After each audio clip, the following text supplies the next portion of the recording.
जो आज गोवर्धन पहाड़ की पूजा मथुरा और वृंदावन से जो आवाजें आई पूरे हिंदुस्तान में धूमधाम से मनाई जाती है।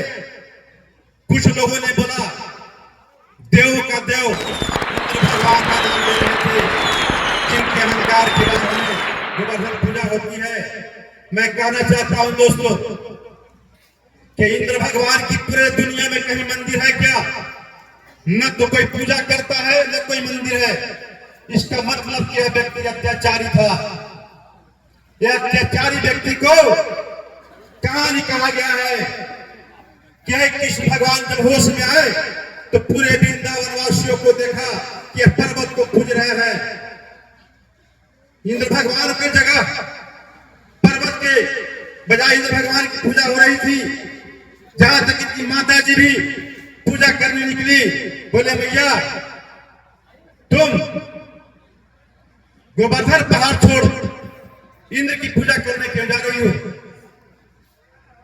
बोला कृष्ण यही इंद्र भगवान है जो मेघ के माध्यम से हम सबों की वर्षा और घर से हरियाली होती है, जो गाय और भैंसों की आहार मिलता है। बोलते हैं भैया आप यह मान लो कि गाय के दूध के द्वारा ही हम सभी ब्रजवासी सभी जीव जो मानव के रूप में है उनकी दूध से हम पालन पोषण होते हैं। क्यों नहीं हम गोवर्धन पहाड़ और गौ को पूजा करेंगे?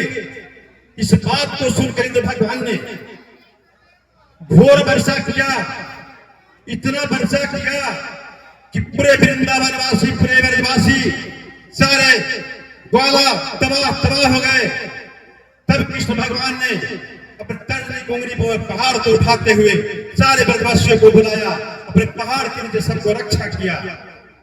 दोस्तों वह इंद्र की पूजा इसलिए नहीं होती है, आप सभी जानते हैं कि गौतम ऋषि और उनकी पत्नी अहिल्या उसी जंगल में एक कुटिया में रहा करते थे। जब स्वर्ग से धरती पर पधारे इंद्र भगवान एक सुंदर स्त्री को स्मरण में देखते हैं। इनकी गलत नियत उस स्त्री पर जाता है। जानते थे कि यह गौतम ऋषि किसी समय पूजा करने जाता है, मैं उसी क्रम में जाऊंगा और गौतम ऋषि का भेष बदल कर उस स्त्री के साथ गलत व्यवहार करेंगे। जब पूजा करने जाते हैं तो गौतम ऋषि को नहीं देखकर या रुपया अपने इंद्र भगवान ने रूप बनाकर जब उस मड़ई में जाते हैं तो अहिल्या के साथ भेष बदल कर अपनी रूप दिखाते हैं। उसी वक्त हमारे गौतम ऋषि आते हैं, बोलते हैं रुपया कौन सा? जब वह रुपया को देखा कि इंद्र भगवान है, श्राप दिया कि आज के बाद न तो देवी पूजेंगे न देवता पूजेंगे न कोई मानव पूजेगा। अहिल्या को उसी समय आशीर्वाद दिए, श्राप दिया कि तुम पत्थर बन जाओगी, तुम पत्थर हो जाओ, और पत्थर हो गई।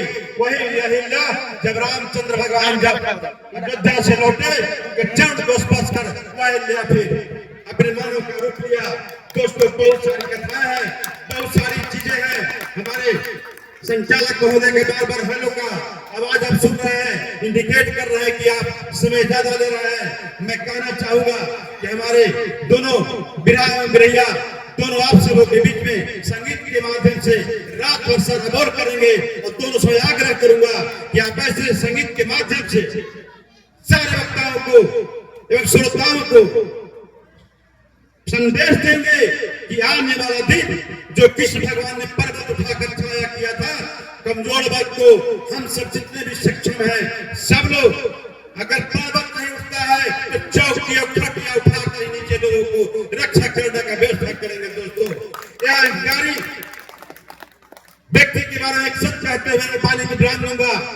कहता है कि इंद्र भगवान कहता था मैं सबसे बड़ा हूं, देवों का देव थे। मैं कहता हूं सबसे बड़ा समय है, समय से बड़ा संसार में कोई नहीं। मैं कहता हूं कि मूर्ति को पूजे, राधे कृष्ण भी तो हमने मूर्ति पूजते हैं, राम की मूर्ति को पूजा करते हैं, हनुमान की मूर्ति को पूजा करते हैं। मैं नहीं कहता कि पूजा न करें, सभी पूजा करते, मैं भी करता हूं, पर इस संसार में माँ और बाप से बढ़कर कोई देवी देवता नहीं है दोस्तों। माँ और बाप से बढ़कर कोई देवी देवता नहीं है। इसीलिए एक कुम्हार जाति के विश्वकर्मा भगवान से चैलेंज किया कि हे ईश्वर, मैं आपसे चैलेंज करता हूं कि मैं जो मूर्ति बनाता हूं, मैं संसार में जितनी मूर्ति बनाकर छोड़ा हूं, आपकी मानव रूपी मूर्ति को मैं चैलेंज देता हूं, मैं आपसे कहीं अच्छा हूं। विश्वकर्मा भगवान से चैलेंज किया। विश्वकर्मा भगवान बोलते हैं, वे मूर्ख, मेरे द्वारा बनाए हुए मानव तुम हमसे चैलेंज करता है। यह कुम्हार जाति का बोलता है कि मैं भी संसार में असंख्य मूर्तियां बनाकर छोड़ दिया है, अगर असंख्य अपने मानव बनाया है, मैं असंख्य मूर्तियां बना दिया है। भगवान फर्क सिर्फ इतना है कि मेरे द्वारा बनाए हुए मूर्ति पर दुनिया सिर झुकाकर पूजा करती है, अब आपके द्वारा बनाए हुए मानव भाई भाई में लड़ता है, यही संदेश देता है। मैं इन शब्दों के साथ मैं वाणी की विराम देता हूँ। जय राधे।